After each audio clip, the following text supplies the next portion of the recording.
사무엘상 1장 10절입니다. 사무엘상 1장 10절과 11절 10절과 11절 두 절 다 함께 읽겠습니다.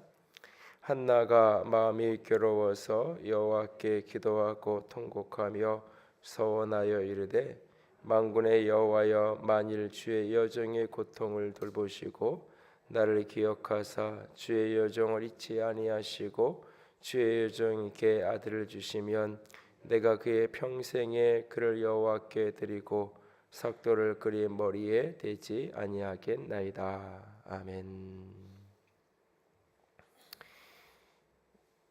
돌아가신 고 김자옥 권사님이 이 한나의 기도 이 장면을 이렇게 묵상할 때면 종종 떠오르는데요. 그분이 20대 초에 어느 날 본인 말로는 자다 일어나니까 요즘에 어떤 아이돌 인기보다 더한 그런 유명인이 되어서 어느 날 부와 권세를 다 누리게 되죠. 부와 권세를 다 얻었는데, 인기와 재물을 다 얻었는데 어느 날 너무 외로운 거죠. 그래서 결국은 사랑을 선택하게 되고 결혼을 하게 되고, 그러나 그 속에서 결국은 이제 3년여 만에 결혼은 깨어지고, 그리고 이제 살아가던 어느 날 이제 주님을 새롭게 만나고 신앙생활을 시작해가고 또 재혼을 하고, 근데 이제 재혼을 하는데 아이가 있는 이제 남편하고 재혼을 해서 살아가는데 아이하고 이렇게 이제 딸아이가 있는 남편이랑 재혼을 한 건데, 그 아이랑 자꾸 이제 갈등이 생기고 아이를 키우는 데서 이렇게 어려움이 생기는 거예요. 이제 그럴 때마다 시어머니가 이제 했던 말이 너무너무나 가슴이 아팠다고 이야기하는데, 저 이렇게 애를 못 낳아서 저렇다고, 또 자기가 낳은 아이가 아니어서 저렇다고, 그런 식의 뉘앙스가 담겨지는 이야기를 이렇게 꾸중을 들을 때면 너무너무 마음이 힘들어서 혼자 돌아서서 이렇게 많은 날들 울고 그랬다 그러더라고요. 그러다가 이제 교회에서 제자 훈련을 시작하고, 그러면서 이제 그 교회에서는 제자반이 이제 여러 개 있으니까 제자반을 하다가 이제 가을 10월쯤 되면 제자반 전체 수련회를 이제 하는 때가 있대요. 그래서 1박 2일로 수련회를 하는데, 그때 이제 뭐 이렇게 기도원에 가서 수련을 하면서 이런저런 이제 훈련도 받고 이야기도 나누고, 그리고 이제 그 밤에 기도하는 이제 집회를 하고 밤에 이제 기도회를 하는데, 그날 이제 다른 기도는 하나도 안 나오고 딱 한 가지 기도가 나오더래요. 하나님, 나도 애 낳아보고 싶어요. 하나님, 나도 아기 갖고 싶어요. 그 기도밖에는 나오지 않더래요. 그래서 밤새 그 기도만 했다 그러더라고요. 근데 뭐 누구나 다 아는 유명인이고, 뭐 기도를 해도 조심스러울 수밖에 없죠. 그래서 크게 소리 내지도 못하고, 어쨌든 그 밤에 자기는 그 하나 기도 제목, 올라갈 때부터 처음 수련회를 1박 2일 갈 때부터 그러고 기도해야지 그런 것도 아니었는데, 그날 저녁에 이제 말씀을 듣고 기도하는데 그 기도만 붙들고 그렇게 기도를 하셨다 그러더라고요. 그리고 이제 한 달, 두 달 이렇게 지나가고 몸이 조금 이렇게 이상한 거예요. 그런데 이제 병원을 좀 한번 가봤으면 좋겠는데, 이제 뭐 선뜻 갈 수도 없고 이런저런 예민한 소문도 나고 또 뭐 그럴 수 있으니까, 그래서 이제 같이 공부하는 이제 같이 제자 훈련하는 집사님에게 자기 얘기를 했더니 같이 가자고. 그래서 우리 교회에 산부인과 병원 하는 분들 아는 분 있다고. 근데 이제 막 개업해서 손님도 하나도 없으니까, 선물 날 일도 없고 마주칠 사람도 없으니까 괜찮다고. 그래서 이제 같이 병원을 갔다 그러더라고요. 근데 임신이라는 소식을 딱 듣고 나서는 제일 먼저 떠오르는 게 남편이 떠오르는 게 아니라 친정엄마가 제일 먼저 떠오르더래요. 친정엄마한테 제일 먼저 전화하고, 자기도 모르게 자기가 가는 게 제일 먼저 찾아가는 게 엄마한테 찾아가 드리는 거예요. 그리고는 이제 그 어머니 사는 아파트 이제 엘리베이터를 타고 이렇게 올라가는데 엘리베이터 그 안에서 누군가가 자기를 등 뒤에서 이렇게 꽉 안는 그런 어떤 신비한 느낌, 나귀를 따뜻하게 안아주는 것 같은 그런 느낌을 받으면서 너무너무 감사해서 한없이 울었다고 그런 이야기를 이제 당시에 이제 그 아들을 이제 캐나다에 초등학교 6학년 정도를 했을 때 유학을 보내놓고 그 아들을 갖게 됐던 이제 그 이야기를 들었던 기억이 나는데요. 세상에 보기에는 모든 걸 가진 것 같고 부도 명예도 다 가진 것 같고 때로는 이제 뭐 재혼을 해서 남편과의 이렇게 관계 속에서 부부관계 아무 문제 없이 잘 사랑하며 살아가는데도 늘 마음에 힘들고 고통스러운 게 있었던 거죠. 오늘 본문 속에 이 한나라는 여인 또 이제 사실은 또 한 여인이 그 앞부분에 보면 분인나라는 한 여인이 등장을 하죠. 이 둘 사이에서 늘 갈등할 때 이 엘가나 한나의 남편은 늘 그런 얘기를 했어요. 아이 때문에 울 때마다 내가 10아들보다 7아들보다 훨씬 더 좋지 않냐. 내 마음이 너한테 있고 내가 너를 사랑하는데 굳이 뭐 그런 것 때문에 이렇게 힘들어하고 그럴 필요 있냐라고 내가 10아들보다 더 나은 남편 아니냐라고 아무리 이야기를 해도 그거 다 인정하는데 그거 다 알겠는데 힘든 거죠. 자기 자신의 모습과 형편과 끊임없이 그 분인나의 관계 속에서 아이를 낳지 못한다는 그런 문제 때문에 괴롭힘을 당하고 뭐 괴롭힌다는 게 말로 이런저런 이야기하는 걸 거고 자기의 내면이 힘든 시간을 보내야 하는 거죠.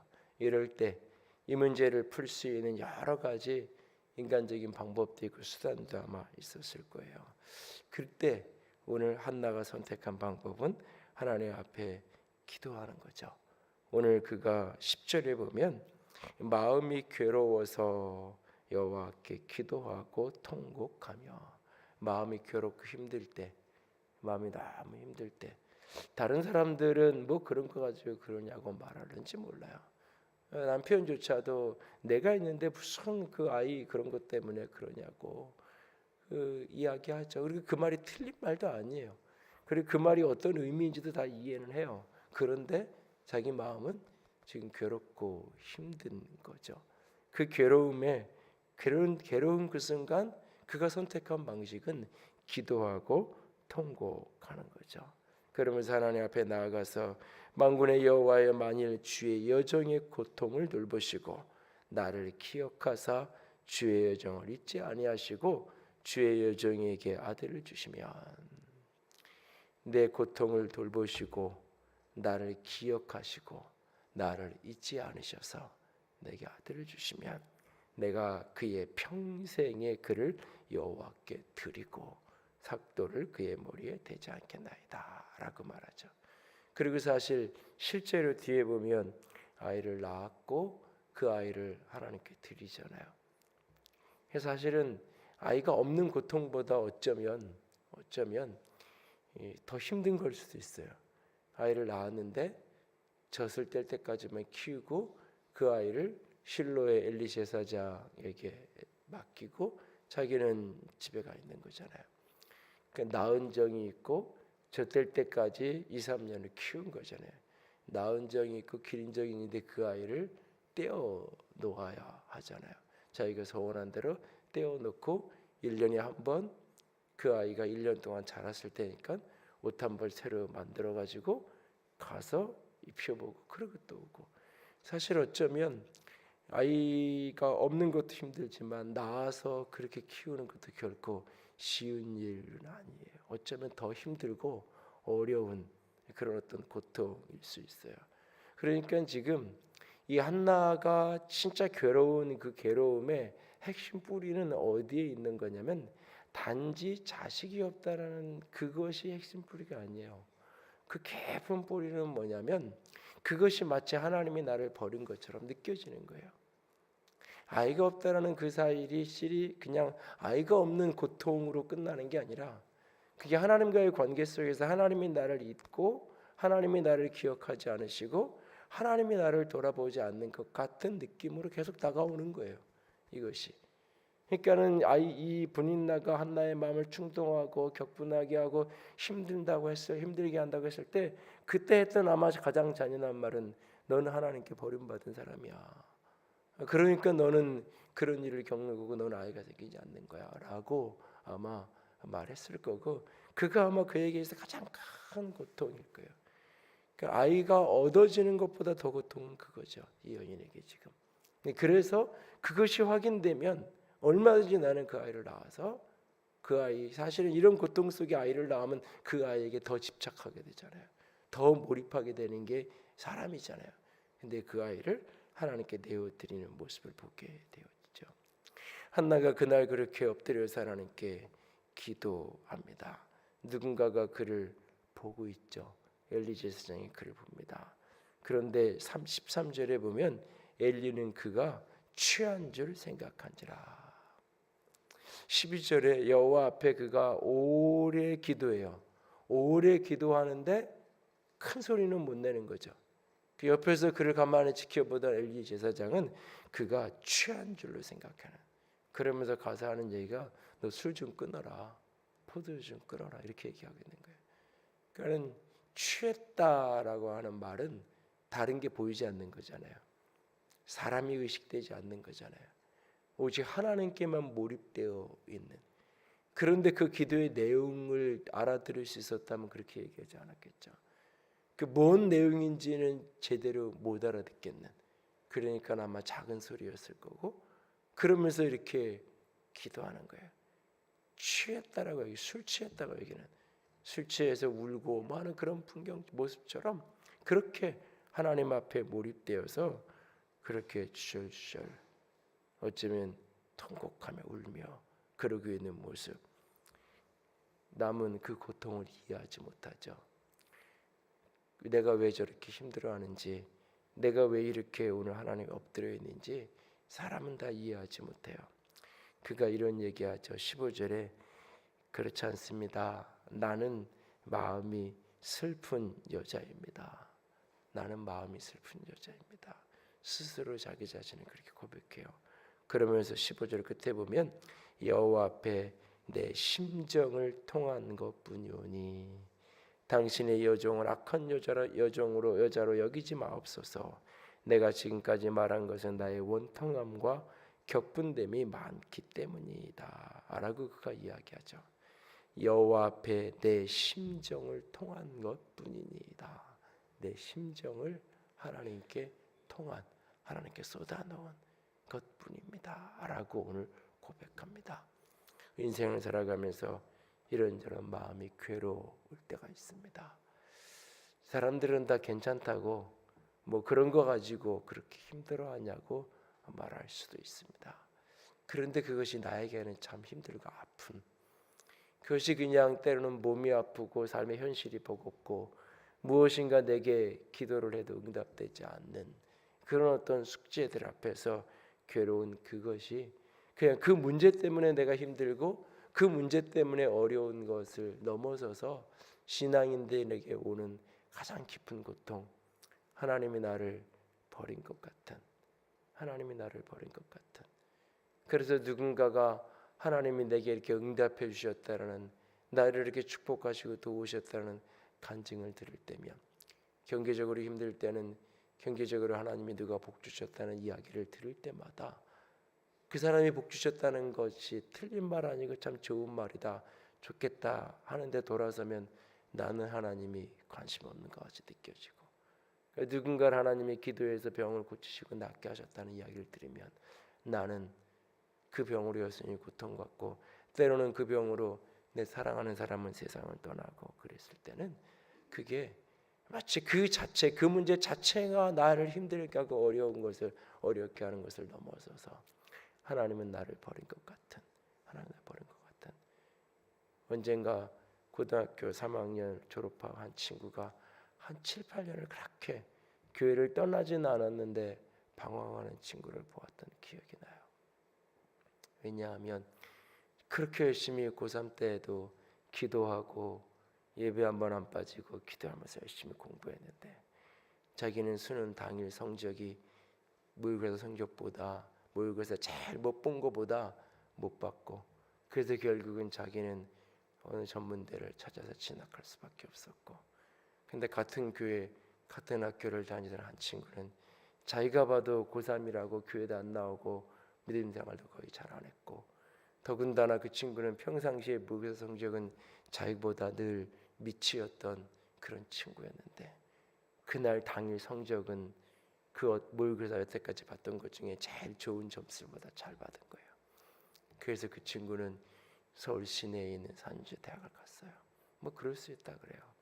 근데 어느 날 교회에서 그 친구가 이제 이런저런 이야기를 하다가 친구들 앞에서 간증을 하면서 하나님이 도와주셔서, 하나님이 복 주셔서, 기도에 응답해 주셔서 내가 이렇게 학교를 갈 수 있었다고, 감사하다고, 그 이야기를 듣는 순간 속에서부터 불이 올라오는 거예요. 분노가 쏟아지는 거예요. 내가 저 친구보다 기도 더 많이 했는데, 고3 시절 저 친구는 한 달에 한두 번 나올 때 나는 4주를 다 나왔는데, 평상시에 성격도 내가 더 저 친구보다 좋았는데, 그럼 나는 뭔가?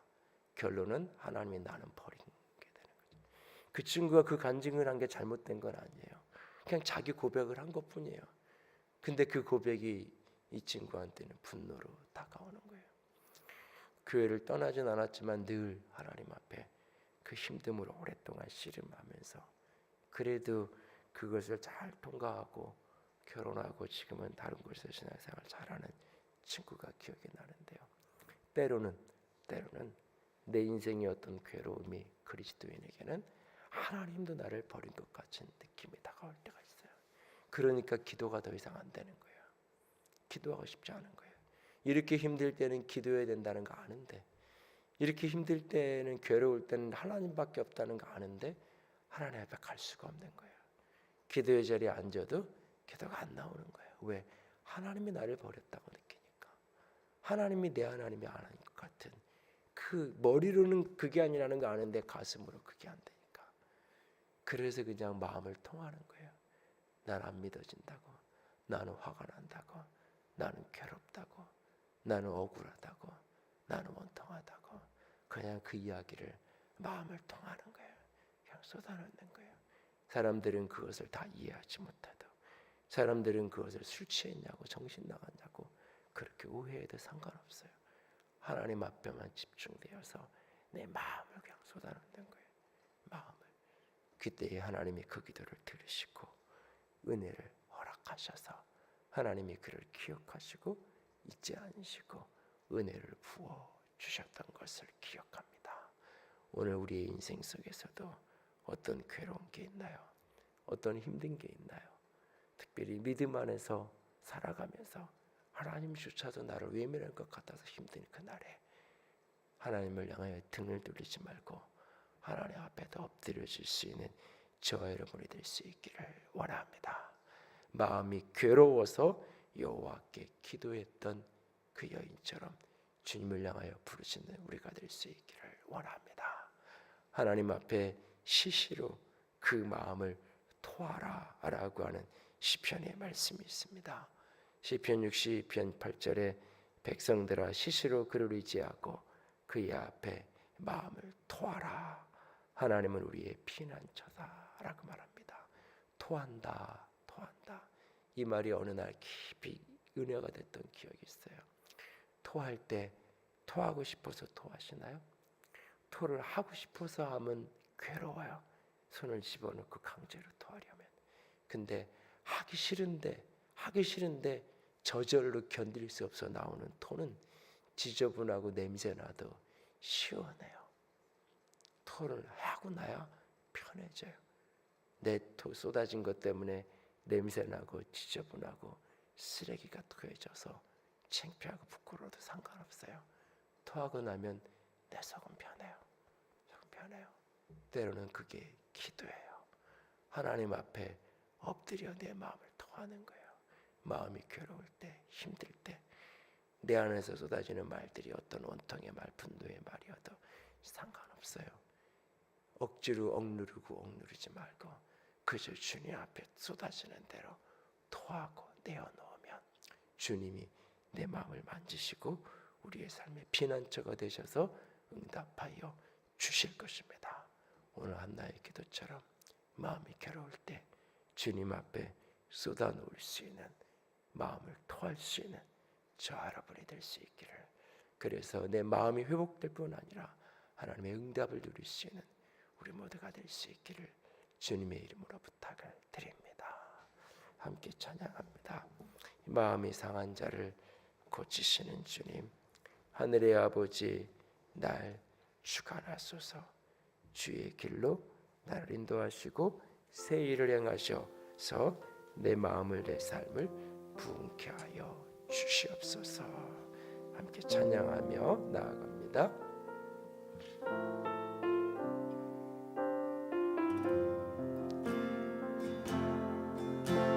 마음이 상한 자를 고치시는 주님, 하늘의 아버지, 날 주관하소서. 주의 길로 인도하사 자유케 하소서.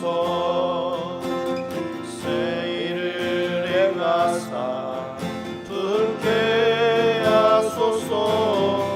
의의 줄이고 목이 마르니